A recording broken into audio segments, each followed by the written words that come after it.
Agent, we need you to find the security cameras over at the High Line and get them back online again. I've been using those for some upcoming auditions, and I mean, obviously we have other uses, but just to say I'd really appreciate it, in addition to the public service and yada yada yada. Over.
Your objective has been updated.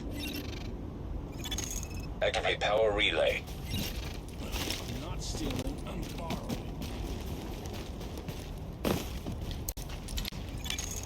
Confirmed. Local power grid online.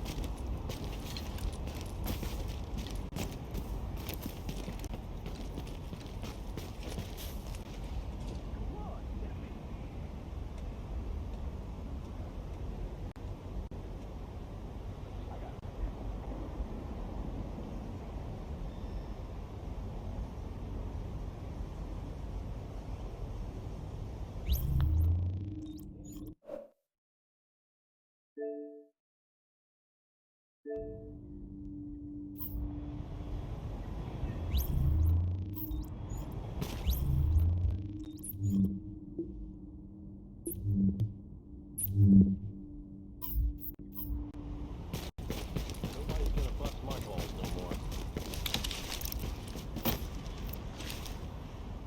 Don't got much respect for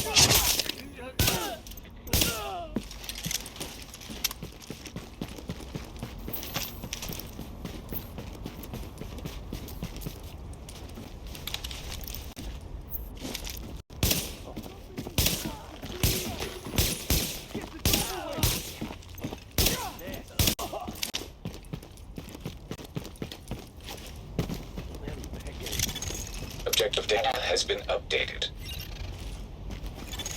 Activate secondary power relay.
Confirmed. Local power grid online.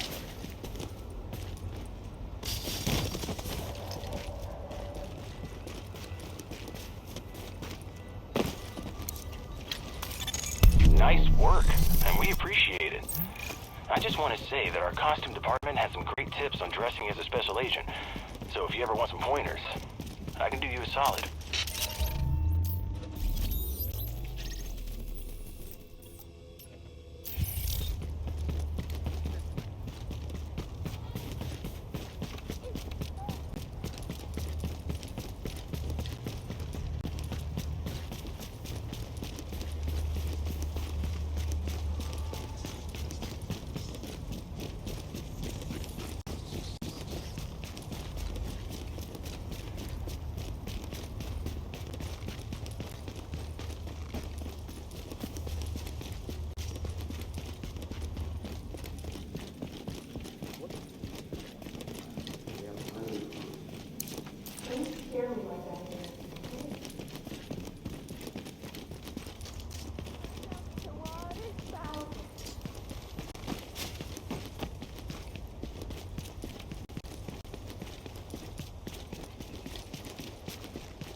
Here I am, Aaron Keener, the First Wave's prodigal son.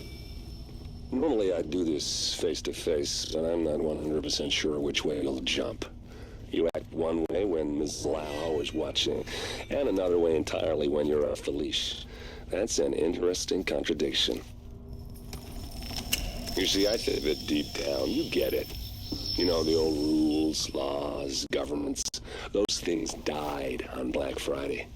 But the feral PMCs, the convicts, the ones smart enough and good enough to take what they need, they'll survive. Me? I'm gonna prosper. Oh, you could too, but you took an oath, right? You got a duty. Those are both ways of saying that your conscience is fucking you. You ask yourself, who has earned a right to tell you what to do? Do you know how many agents died to hold the Dark Zone, just for the brass to give up and put a wall around it? You don't believe me? You should check the place out for yourself. But the people you're working for, they're irrelevant now. Amherst changed how the game is played, and I have got the vision to win. I got Chernenko, I got a DNA printer, and a very interesting recipe book. I'm gonna write my own rules. I need your help. You should think about getting in on this thing. I'll be seeing you.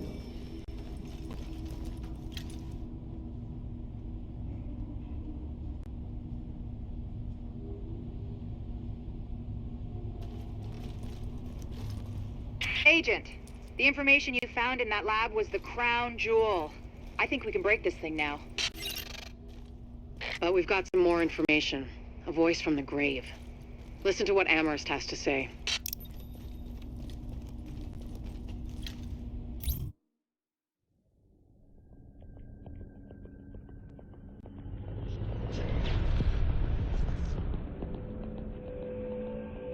What you're looking at is the smallpox virus, one of the deadliest pathogens on the planet.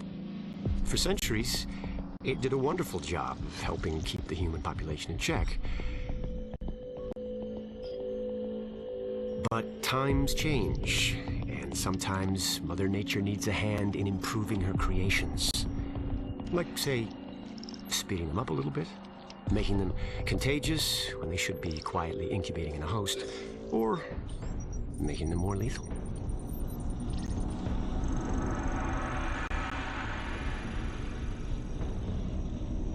I didn't come up with the approach on my own. My friend Vitaly is one of the pioneers in the field, and the idea has been around for years. Genome as data. You see, once we digitized DNA, we made it infinitely mutable. We could do 1,000 virtual variations in the time it used to take to grow a one-lab-grade generation of pathogens. And we could pick the best, most lethal combinations and make them real. That's how you make a killer virus, you see. Mix in genetic code from other diseases, and you move the sliders all the way up on lethality and virulence. The goal was a 90% mortality rate. I'm not sure my green poison is going to quite hit that, but honestly, that's just details. As long as most of humanity goes, the Earth stands a fighting chance. Technically, technology is what's killing the planet. But that's not really the case. It's the greed that drives the technology. But a funny thing happened on the way to $100 genome maps and 3D printed plastic toys. Someone figured out those technologies could be repurposed, modified for the greater good. Me. Now, my virus is going to do what nature's always done. Decide who lives and who dies. And if nature decides I die, then I die. If nothing else, I'll have a lot of company. Natural selection at its finest, helped along by a